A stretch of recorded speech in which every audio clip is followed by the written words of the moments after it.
Class में। तो मैंने आपको ऑडियो भी भेजे थे 9-11 नंबर श्लोक तक। क्या आप सभी ने ऑडियो सुने? किन किन भक्तों ने पढ़ा, होमवर्क किया, ऑडियो भी सुना?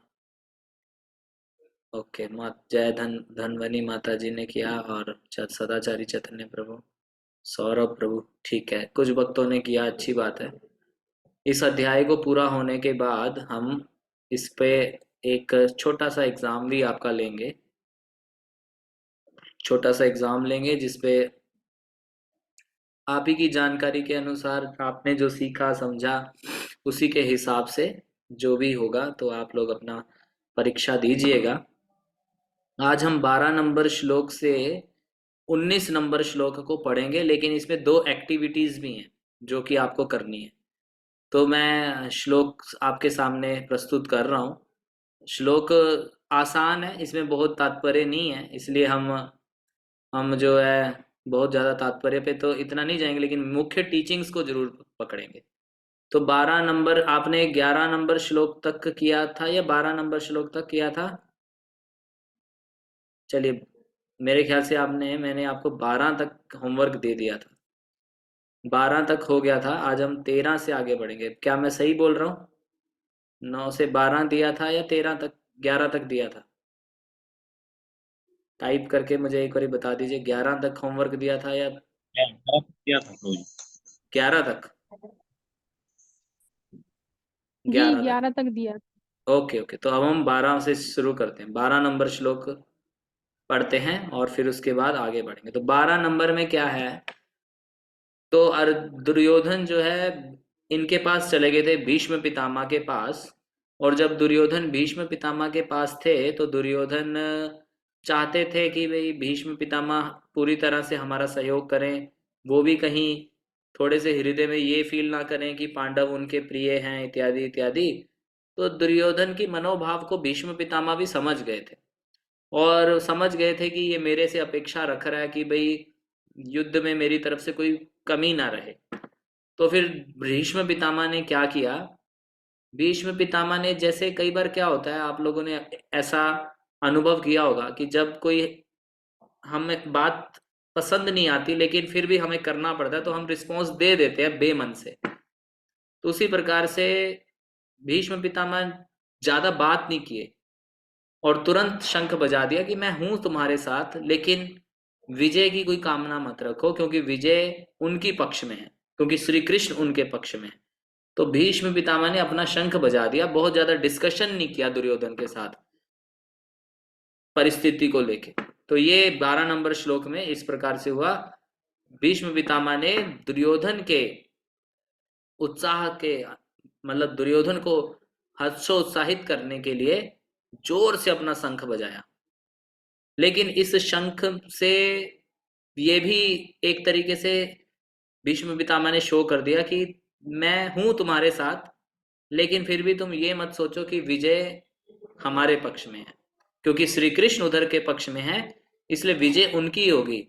इसलिए भीष्म पितामह ने एक तरीके से पूरी तरह से मन में नहीं है, बेमन होके थोड़ा सा शंख बजा दिया कि गलती तो तुम कर रहे हो, श्री कृष्ण उधर हैं और पांडवों से युद्ध करके गलती है तुम्हारी दुर्योधन, लेकिन क्या है, युद्ध में मैं तुम्हारे पक्ष में हूं, तो युद्ध में मैं तुम्हारा साथ दूंगा।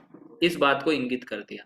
अब 13 नंबर श्लोक में क्या हुआ, ततः शंखाश्च भैर्यश्च पणवाणक गोमुखा सहसैवाभिहन्यन्त सशब्दस्तुमुलो भवत।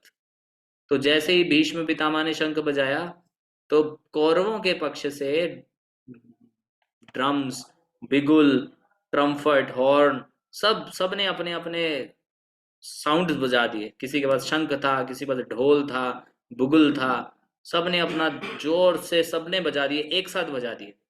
और वो जो एक साथ ध्वनि प्रकट हुई, वो आकाश को शब्दायमान करने वाली थी, पूरे आकाश में गूंज गई। लेकिन इन्होंने सबने क्या किया, एक साथ बजा दिए, एक साथ बजा दिए सब। भीष्म पितामह ने बजाने के बाद सबने एक साथ बजा दिए, इनके बीच में कोई हारमोनी नहीं थी।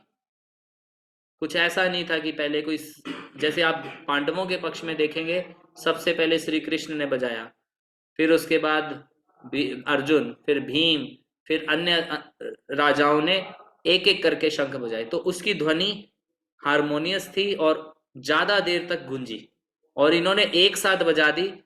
ये यह भी इंगित की हो रहा है यहां से कि इन कौरवों के पक्ष में लोग जरूर अधिक थे, लेकिन आपस में हारमोनी नहीं था, आपस में तालमेल नहीं था। और पांडवों के पक्ष में चाहे सेना कम थी, लेकिन आपस का तालमेल बहुत अधिक था।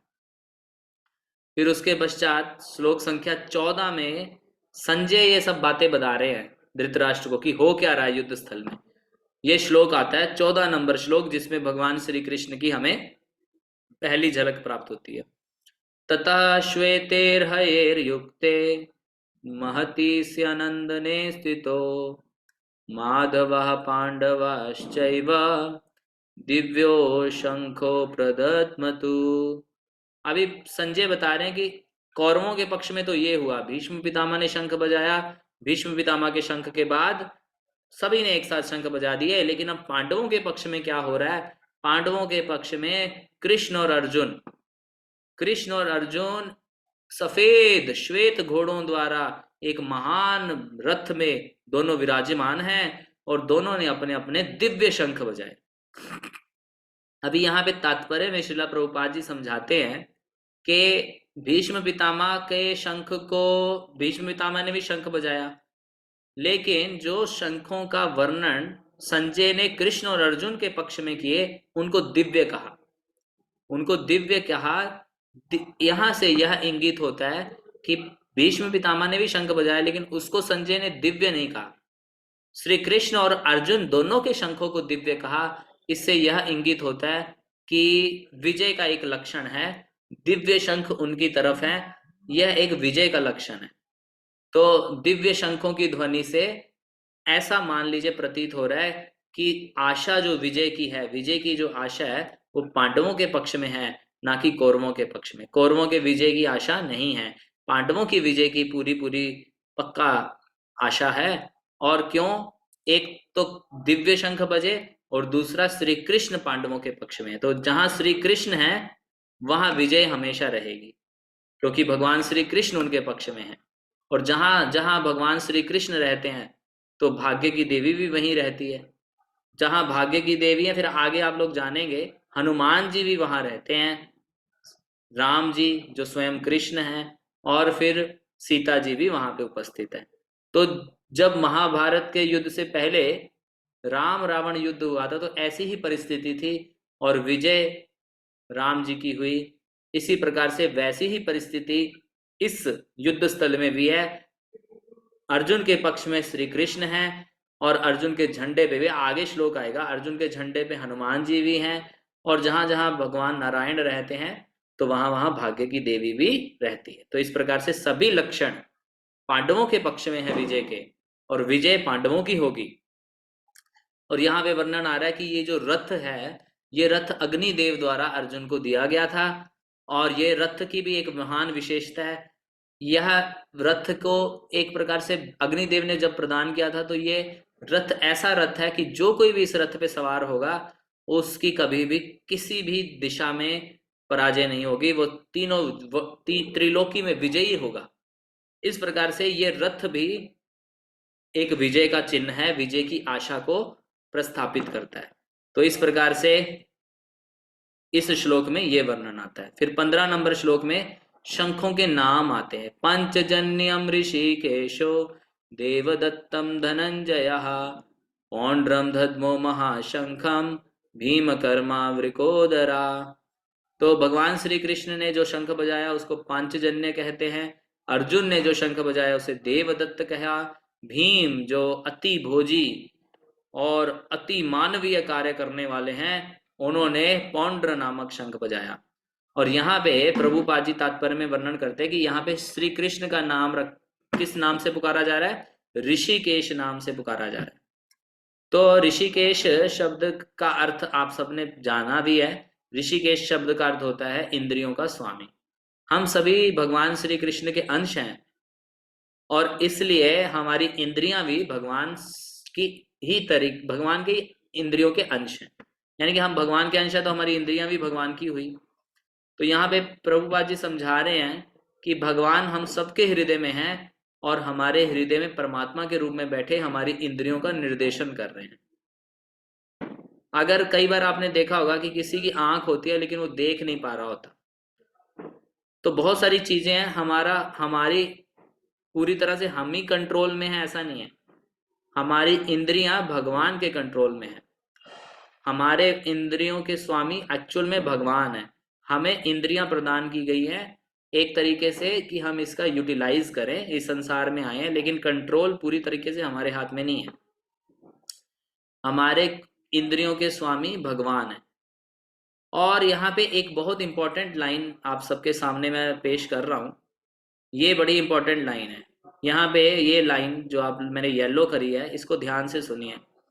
भगवान सबके हृदय में बैठे हैं परमात्मा के रूप में, और भगवान का क्या है कि वो जितना हम भगवान के प्रति शरणागत हैं उसी मात्रा में हमारी इंद्रियों का डायरेक्शन करते हैं। हम जिस प्रकार से भगवान के प्रति शरणागत हैं, अगर हम बिल्कुल ही शरणागत नहीं है भगवान के प्रति तो क्या होगा? तो जैसे हम कर्म करेंगे, कर्मों के हिसाब से हमारी फल जब निर्माण होंगे तो उस हिसाब से इंद्रियों का नियंत्रण होगा। जैसे मान लीजिए कई जगह पे आपने सुना होगा, अगर हम अपनी इंद्रियों का मिस यूज करते हैं तो फिर हमें अपने कर्मों का फल भोगना पड़ेगा। फल क्या हो सकता है कि हमारी इंद्रियां होते हुए भी अब अगले जन्म में हम हो सकता है उनका मिसयूज ना कर पाए, हमें कष्ट दिया जाता है। तो कई बार ऐसा बोला जाता है कि अगर हम किसी को बुरा भला बोलते हैं तो फिर हमारे को जो है इसका फल के रूप में हमारे वाणी की कंट्रोल छीन लिया जाता है कि अब आप बोल ही नहीं पाओगे किसी को। व्यक्ति कई बार गूंगे पैदा होते हैं। गूंगे क्यों पैदा हुए? क्योंकि कुछ ऐसा उन्होंने कार्य किया जिस कारण से उनके इस इस बात करने की शक्ति को छीन लिया गया। भाई आपने आपको दी गई थी, आपने उसका मिस यूज किया। अब जब आपने मिस यूज किया तो आपको ये अब देने का कोई फायदा नहीं, आपसे हम ले लेंगे ये पावर। उसी प्रकार से अगर हम जितना मात्रा में भगवान के प्रति शरणागत हैं, भगवान उतने हिसाब से हमारे को डायरेक्ट करते हैं। जैसे क्या है कि हम जीवात्मा हैं, हम कभी कभी क्या करेंगे, हम द्वारा इच्छाएं तो हम करेंगे ही। तो जब हम इच्छाएं करते हैं, परमात्मा तो जानते हैं हमने क्या इच्छा करी। अब हमने अपनी इच्छा में परमात्मा को कितना रखा, अगर बिल्कुल नहीं रखा तो हम अपनी इच्छा प्रकृति के 3 गुणों के अधीन होके अपने आप को स्वामी मानते हुए पूरी करेंगे। तो जब हम अपने आप को स्वामी मानते हुए पूरी करेंगे तो क्या होगा? तो परमात्मा देखेंगे कि मेरे को तो ये बिल्कुल नहीं माना, तो चलो ठीक है, अब तुम्हारे तुम्हारे कर्मों के फल तुम ही भोगो, मैं तुम्हें जैसे तुमने कर्म किए उस तरीके से फल दूंगा। कुछ लोग होंगे अपनी इच्छाओं को पूरा करने के लिए भगवान को भी रखेंगे, हाँ ठीक है, पूरी तरह शरणागत नहीं है कि भगवान मेरे जैसे चाहेंगे वैसे हो, लेकिन कुछ धर्म के कार्यों में भगवान को रखते हुए चलेंगे तो भगवान भी उनके साथ वैसा रेसिप्रोकेट करेंगे। कुछ होंगे जो पूरी तरह भगवान को शरणागत हो जाएंगे कि भगवान आप ही हैं, मेरे सब कुछ देख रेख करने वाले, पालन करता आप ही हैं। तो उनके लिए भगवान पूरी तरीके से भगवान फिर उनको मदद करेंगे। जैसे आपने हम लोग देहू गए थे अभी कुछ दिन पहले, आप में से कौन कौन महाराष्ट्र के हैं? महाराष्ट्र के होंगे भक्त, जैसे प्रभु जी हैं, सदाचारी चैतन्य प्रभु। तो तुकाराम महाराज की एक कथा आती है। तुकाराम महाराज की पत्नी ने एक बार तुकाराम महाराज को कुछ मिर्ची लेके भेजा, बोले कि तुम सारा दिन भजन करते रहते हो, कुछ कमाई करने के लिए जाओ बाहर। तो वो लेके गए, अब 2 बोरी मिर्ची लेके गए। तो जब वो मिर्ची लेके गए, वो तो भगवान को पूरी तरह शरणागत है, लेकिन फिर भी उन्होंने सोचा कि हाँ भजन करते रहे, और लोग आते थे वो खरीदते थे, तो लोग बोलते थे जितना आपको देना दे दीजिए। तो कोई कुछ दे के जाता था और कोई कुछ नहीं दे के जाता था।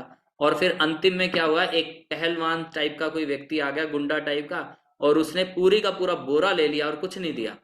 तुकाराम महाराज अपना भजन कर रहे हैं, भगवान को पूरी तरीके से आश्रित हैं, कुछ नहीं। लेकिन फिर जब उन्होंने देखा कि अब घर जाने का समय है, तो उनके मन में आया कि कुछ भी नहीं हो पाया, अभी घर जाएंगे तो, क्योंकि उनकी पत्नी उनके भजन से थोड़ा थोड़ा तो वो फील करती थी कि भी ये सारा दिन भजन करते रहते, लेकिन केयर भी करती थी अपने पति की, मतलब उनके लिए खाना लाना, खाना लेके जाना, ये सब करती थी।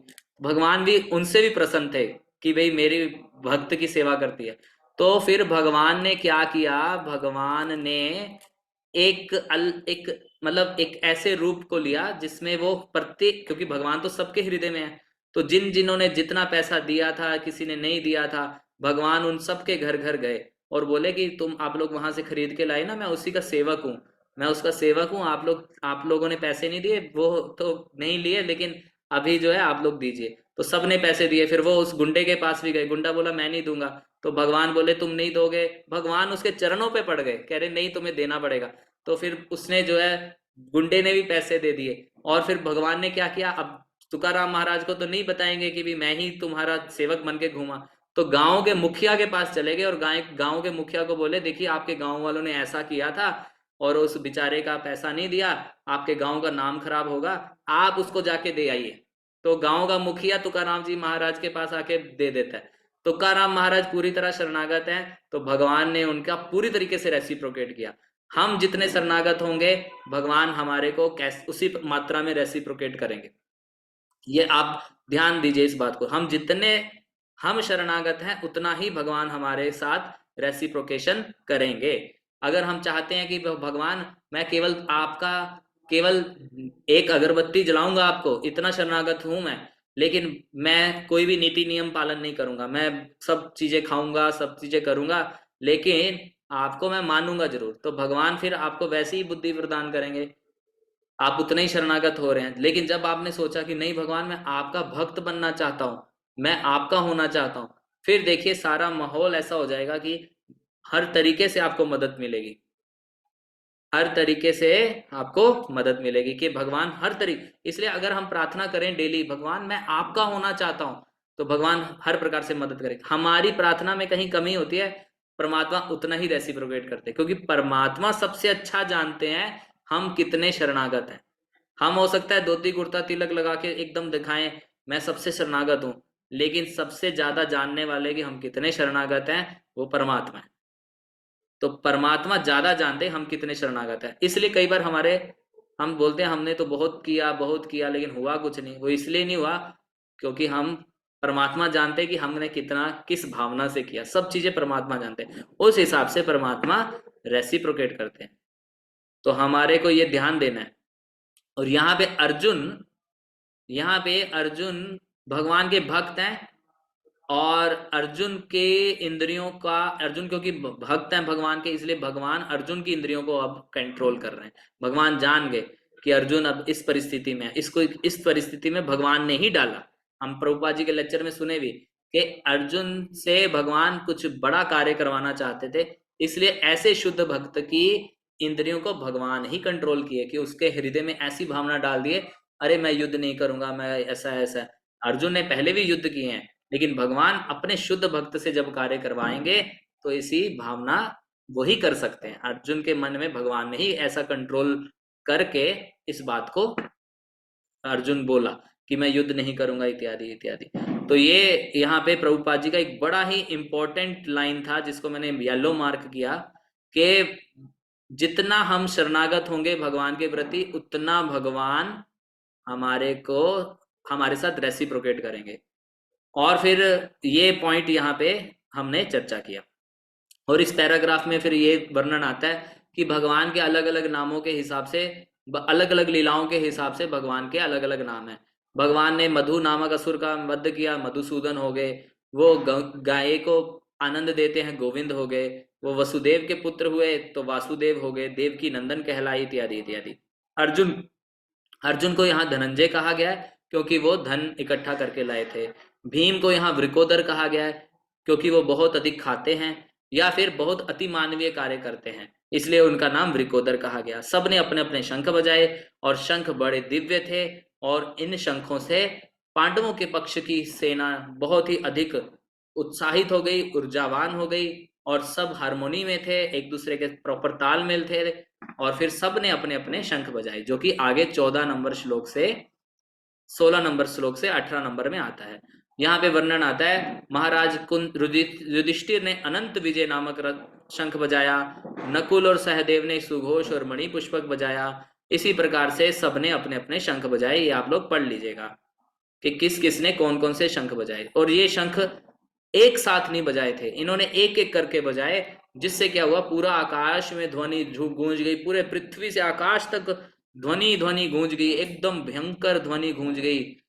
और इस ध्वनि का क्या इफेक्ट पड़ा, पांडवों ने जो शंख बजाए उसका क्या इफेक्ट पड़ा कौरवों के हृदय में। उनका कौरवों के हृदय, मतलब यहाँ पे वर्णन आता है, कौरवों के हृदय जो है, मतलब घबरा गए कौरव। कौरव लोग घबरा गए कि अरे इतना भयंकर शंख बजाया। जैसे मुझे इस बात को लेके अपने फिरोजपुर में जहां मैं रहता था, वह बॉर्डर का एरिया है पाकिस्तान और इंडिया। तो कई बार क्या होता था, कारगिल का युद्ध के समय की बात है, तो वहां हॉर्न बजता था कि अभी आप लोग लाइट बंद कर लीजिए, अपने घरों की लाइट बंद कर लीजिए, सब कुछ बंद करा देते, ब्लैकआउट हो जाता था। उस समय हम छोटे थे तो हृदय कांप जाता था, वो हॉर्न का सुन के हृदय एकदम कांप जाता था। वही मैं कई बार अनुभव करता हूँ, जब पांडवों ने अपने शंख बजाए तो पांडवों के इतना भयंकर ध्वनि हुआ, इतना भयंकर ध्वनि हुआ कि कौरवों के हृदय कांप गए। एकदम खौफ, खौफ कह लीजिए, खौफ पैदा हो गया कौरवों के हृदय में कि अब क्या होगा। और फिर क्या हुआ, ऐसा भी वर्णन आता है महाभारत में कि पांडवों के ओर से इतना भयंकर ध्वनि हुआ कि कई तो कौरवों के पक्ष के सैनिकों ने वहीं मलमूत्र त्याग दिया। ऐसा भी वर्णन आता है, वहीं पे मलमूत्र त्याग दिया। तो इतना भयंकर साउंड हुआ। और फिर यहाँ पे प्रभुपाद जी तात्पर्य में एक पॉइंट लिखते हैं, जिसने भगवान श्री कृष्ण की शरण ग्रहण कर ली है उसको कोई भय नहीं होता। इसलिए जब कौरवों ने शंख बजाए थे तो पांडवों के हृदय में कोई खौफ नहीं उत्पन्न हुआ था, क्योंकि उन्होंने श्री कृष्ण की शरण ले रखी थी। श्री कृष्ण की शरण जिसने ले रखी है, चाहे कितना ही कठिन समय क्यों ना आए, उसका हृदय कभी भी, उसको भगवान बचा लेंगे, रक्षा करेंगे। अब है एक्टिविटी टाइम। अब आपके आपके समक्ष दो मैंने प्रश्न रखने हैं। पहला प्रश्न है, आप सभी ऐसा कर सकते हैं कि अपनी अपनी कॉपी पे लिख सकते हैं, अपनी अपनी कॉपी पे लिखिए। मैं आपसे आज के दो श्लोकों के आधार पे आज के श्लोकों के आधार पे दो प्रश्न पूछ रहा हूं। पहला प्रश्न है कि आपको, जैसा कि हमने ये जाना कि भगवान की शरण ग्रहण करके भक्त कितने ही कठिन परिस्थिति में क्यों ना हो, वो भगवान उसकी रक्षा करते हैं। तो आप थोड़ा विचार कीजिए, आपके पास, मैं अभी 10 मिनट है हमारी क्लास के लिए, तो आप ऐसा विचार कीजिए कि कौन सा ऐसा लीला आप जानते हैं जिसमें किसी भक्त ने भगवान की शरण ग्रहण करी और उसको भगवान ने संकट से उबार लिया। अर्जुन को छोड़ के आप इसका उत्तर, सभी लोग उत्तर दीजिए कि कोई ऐसा पास टाइम, कोई ऐसी लीला जिसमें भगवान की शरण ग्रहण करके भक्त ने कठिन परिस्थिति में से अपने आप को उबार लिया। चैट बॉक्स पे भी लिख सकते हैं, अगर आपको लगता है कि चैट बॉक्स पे लिखना है तो चैट बॉक्स पे लिख सकते हैं। जैसे गरिमा माता जी लिख रही हैं, Prahlad Maharaj, very good Prahlad Maharaj. Gajendra, very nice. Reshma माता जी, गजेंद्र। और आकांक्षा माता जी, द्रौपदी का, बिल्कुल द्रौपदी का भगवान ने रक्षा किया। और कौन कौन से, अभी प्रश्न का एक पार्ट आपने किया है, दूसरा पार्ट में भी आप कभी भी ना लिखेंगे नहीं। ओप्पो, ओप्पो वाले भक्त कौन है मैं नहीं जानता, लेकिन भक्त प्रहलाद ठीक है। श्याम कांता माता जी, गजेंद्र, ये हो चुके हैं। और अगर कोई और कोई आपके मन में हो तो, Hanuman ji help Pandavas from of Kapidhwaj. हाँ ठीक है ये भी, बट हमारा प्रश्न है कि श्री कृष्ण का शरण ग्रहण या भगवान का शरण ग्रहण किया और भगवान ने रक्षा करी। और सभी लोग इसका उत्तर दीजिएगा। ये मेरे प्रश्न का पहला पार्ट है, दूसरा पार्ट भी सुन लीजिए। दूसरा पार्ट ये है, आपको यह लिखना है कि कोई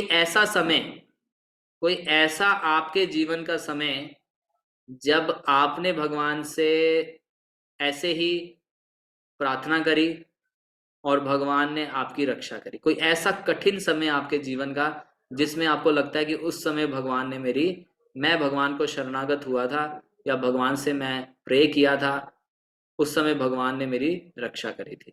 कोई भी ऐसा समय जिसमें ये आप शेयर ना भी करना चाहें तो आपकी इच्छा है, लेकिन आप अगर यहाँ नहीं शेयर करना तो मुझे आप अपना व्हाट्सएप कर सकते हैं, ताकि मुझे भी पता चले कि ऐसा कोई समय जिसमें आप कठिन परिस्थिति में थे और भगवान ने आपकी रक्षा करी, जिससे आपका भगवान के प्रति फेथ और बढ़ गया। यह एक्टिविटी है, ये आप लोग करिएगा, जरूरी नहीं कि अभी करके देखना। अब दूसरा प्रश्न भी है, दूसरा प्रश्न इसी से संबंधित है, एक्टिविटी नंबर 2। वो ये कि आपको ऐसा अनुभव शेयर करना है, आप चाहे मुझसे शेयर करिए या फिर आप भेज सकते हैं ग्रुप में, जैसा भी आपको ठीक लगे, कि जब आपने बहुत गहन प्रार्थना करी भगवान के सामने और मतलब वैसा ही प्रश्न है और भगवान ने तुरंत रिस्पॉन्ड कर दिया, तुरंत रिस्पॉन्स दे दिया भगवान ने। ये ओप्पो वाले प्रभु जी अपना नाम भी बताइए। प्रभु, अच्छा, जयापुरी माता जी, ठीक है। When I loss my grandfather so Krishna give me strength. तो इनके दादाजी कभी जब वो उन्होंने अपने दादाजी को खो दिया था, तब ऐसी परिस्थिति में कृष्ण को प्रार्थना किए और भगवान श्री कृष्ण से उन्हें स्ट्रेंथ मिला। Very good.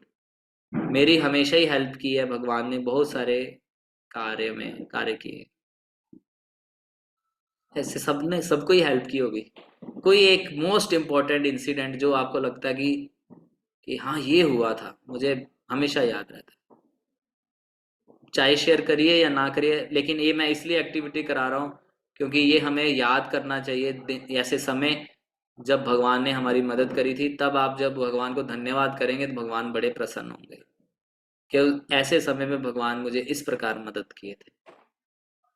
When I made accident, I major injury in lung, but within one month, तो आपने प्रे किया होगा भगवान से, तो भगवान ने आपको जल्दी ठीक किया। Very good. तो ऐसे इमोशनल भगवान हमारे साथ कनेक्ट करते हैं, हमारे इमोशन से ही तो हम जी रहे हैं, तो फिर हम इमोशंस को भगवान हमारे मदद करके, हमारे को केयर करके हमारे इमोशंस को मदद करते हैं। भगवान से मैंने प्रार्थना की कि मुझे राह दिखाएं, देन आईज ओपन हुई और भगवत गीता दिखी मुझे सामने भगवान के शरण के पास। वाह, वेरी नाइस। मतलब उन्होंने ऐसा प्रार्थना किया था और फिर उन्हें भगवान के चरणों में भगवत गीता दिखी और फिर उन्होंने पढ़ी और अभी भक्ति में है। Very nice.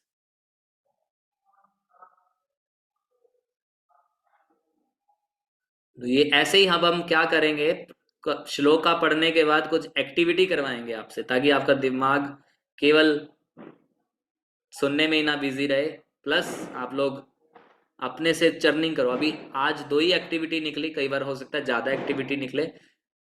नाम आचार्य हरिदास ठाकुर महाराज, जिनको भगवान ने रक्षा करी जब उन्होंने भगवान के नाम की शरण ग्रहण करी। वेरी नाइस, बहुत अच्छा। ये अब आप समझिए कि आप ये अगर आप लेक्चर देते हैं कहीं पे, आप क्लासेस करते हैं, तो आप ये टॉपिक बन गया आपका कि जब भगवान को भक्त शरणागत होता है भगवान किस प्रकार रक्षा करता है। तो इतने सारे एग्जाम्पल्स आ गए हमारे पास, नाम आचार्य हरिदास ठाकुर, प्रहलाद महाराज, द्रौपदी, गजेंद्र, कितना कितना हमने आज भक्तों को याद किया, ये सब लीलाएं स्मरण होगी। और हमने तुकाराम महाराज को याद किया। देखिए प्रभुपाद जी के एक तात्पर्य की एक लाइन में कितना रहस्य छुपा है। तो यही मेरा विचार था कि इस प्रकार से हम पढ़ेंगे, हमें गीता खत्म नहीं करना, हमें गीता को रैलिश करना है।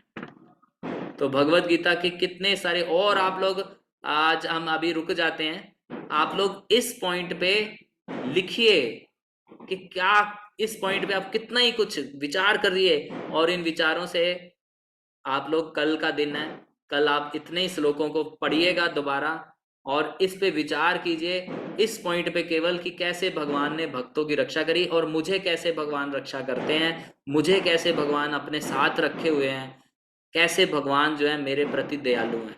इन सब बातों को सोचिए और इस सोच विचार से यही कृष्ण भावना भावित होना है। अदरवाइज कृष्ण भावना भावित होना क्या है? कृष्ण के विचारों में मग्न होना ही कृष्ण भावना भावित होना है। तो आप सभी इस विचारों पे डूबिए, गोते लगाइए, और इन्हीं गोतों के साथ श्री दामोदर अष्टकम में एक वर्ड, एक स्टेंजा आता है, इति दृक्स्वलीला भीर आनंद कुंडे। भगवान की लीलाएं आनंद के सागर हैं जिसमें भक्तगण गोते लगाते हैं। तो यही है वास्तविक में इति दृक्स्वलीला भीर आनंद कुंडे, जब हम भगवान की लीलाओं का इन पॉइंट पे स्मरण करेंगे कि भगवान ने अपने भक्तों की रक्षा कैसे करी। आप महाराष्ट्र वाले और जनाबाई इत्यादि इत्यादि की कहानियां स्मरण कर सकते हैं, और फिर अन्य अन्य भक्त हुए, महान महान भक्त, उनका स्मरण कीजिए, और फिर ये आप लोग मुझे शेयर कीजिए, मैं उसको फिर पढ़ूंगा ताकि मेरा भी आनंद कुंडे में गोता लगे आप सबके माध्यम से। तो अभी हम यहाँ पे रुकेंगे। हमने 19 नंबर श्लोक तक कर चर्चा करी, परसों हम 26 तक पहुंचेंगे और फिर उसमें भी कोई एक्टिविटी पार्ट करेंगे और फिर इस एक्टिविटी से सीख के आगे बढ़ेंगे। हरे कृष्ण। धन्यवाद, आप सभी का बहुत बहुत धन्यवाद। अब हम परसों मिलेंगे, तब तक आप 19 नंबर श्लोक तक पढ़ लीजिए। श्याम कांता माता जी कह रही हैं, इनसे मेरी फोन पे भी बात हुई थी, जब मेरे छोटे बेटे का मतलब बोन मैरो ट्रांसफर हुआ था तो उससे उसके सेल्स नहीं बढ़ रहे थे, तो डॉक्टर ने 24 घंटे दिए। तो मैंने नर्सिंग कवच का पाठ 108 बार रात भर किया और मॉर्निंग की रिपोर्ट नॉर्मल आ गई। हरी बोल। वेरी गुड माता जी, थैंक यू, आपका धन्यवाद। थैंक यू माता जी। सौरभ प्रभु, हरे कृष्णा। तो इस प्रकार से विचार करिए आप सब भी। हरि बोल, हरे कृष्णा। श्रील प्रभुपाद की जय।